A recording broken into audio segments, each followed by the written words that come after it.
Earlier this week, one of the premier rock and metal festivals in the world announced their massive lineup for 2025.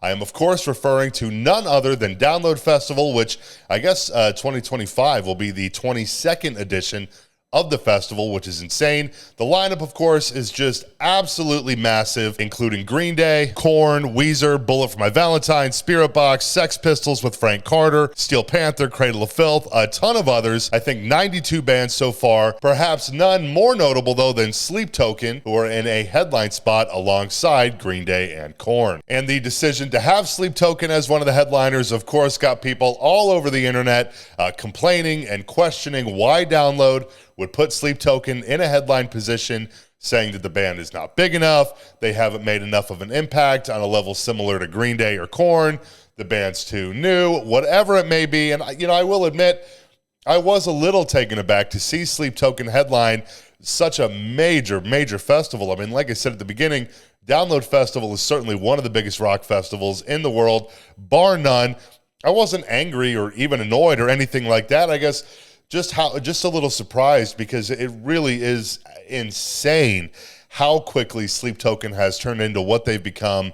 I mean, it feels, it's not overnight, but it certainly feels like overnight, especially, this last year or two. The band has just absolutely been dominating. It's wild stuff. But anyways, the founder of Download Festival, Andy Copping, he recently did an interview with NME around the announce of the festival, where, and good for him, he stood his ground and defended the festival's decision to book Sleep Token as a headliner, when he said, "It was seeing their meteoric rise over the last 2 years that made me think, this is a band that deserves to be elevated. They've got a sold-out arena tour in a couple of weeks, which we already know will be a sight to behold. I think it's important for the festival to bring new bands through to headline.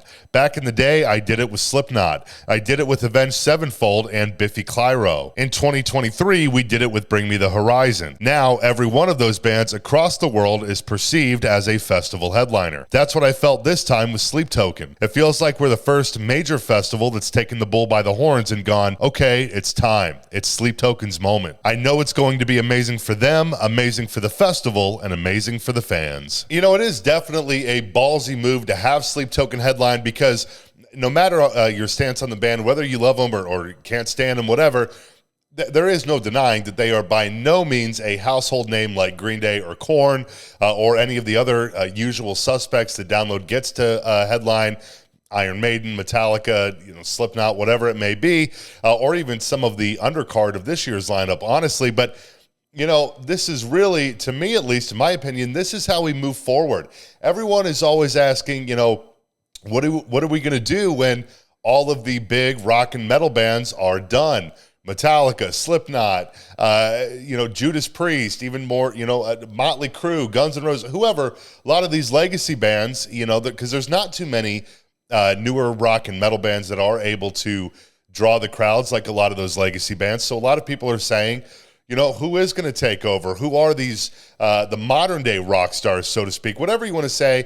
And, to that, I would argue that the two bands that immediately come to mind in terms of, current rock and metal bands with a mass appeal would be Ghost and Sleep Token. And people like to criticize. And regardless of whether you like either of those bands or not, I do think that we should be glad that there are bands out there active right now that are modern. They're not legacy bands that are as big as they are in our world and have transcended out of the underground into the mainstream. Because when you think about it, it really has been a while since something like that has happened. I mean, you look at Ghost, you look at Sleep Token.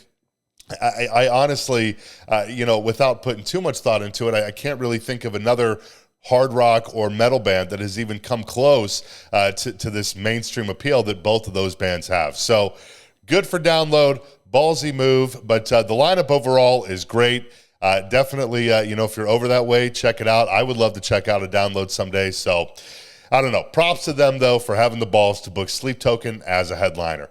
But that's all I got for you for right now. Thanks so much for hanging out. Feel free to drop a like and subscribe below if you feel like it, and I will see you next time.